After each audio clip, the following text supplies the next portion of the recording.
how would you go about fostering like the entrepreneurship mindset and entrepreneurship ideas within students?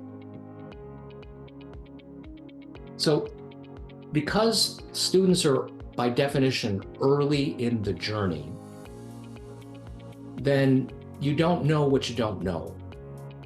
Right. You have questions such as, how do I raise money? So like if you do things around, how could I as a student have access to capital? You'll get people to turn up because they already have that question. Yeah.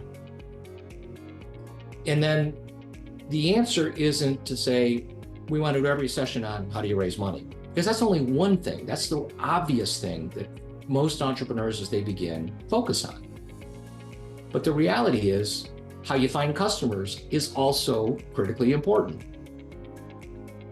How do you find the right team members is critically important, including volunteer team members. How do you build the right hooks to keep them in the game, just like you try to do in running the CEO. You Right. have to make it interesting and engaging for the group that you are trying to become active, because collectively you can do a lot more than just the two of you as individuals. And I think that's one thing that we struggle with sometimes is because, outside of my wheelhouse and what I know, it's hard to provide value to some students that have complete other interests in what, I particularly pertain to. So that's great.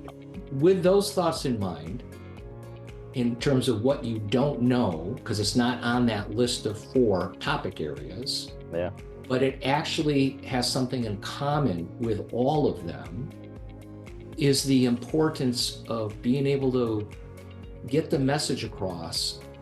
How do I meet the right people who can help me?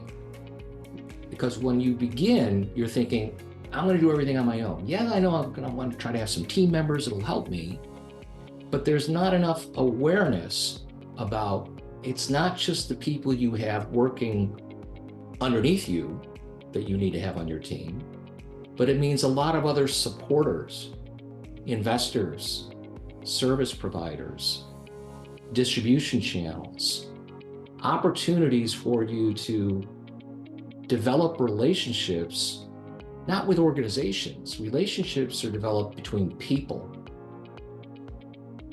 And so being able to provide pathways that make it easier for people to see, how do I go about developing relationships with people I don't yet know who can be helpful to my longer term goals?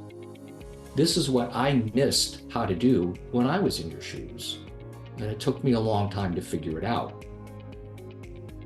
But once figured out, there's a lot to be said if you have the right approach on how you want to continue to grow not only the acquisition of new knowledge, but the continuous refreshing of your own network of people that can help you because you are helping them.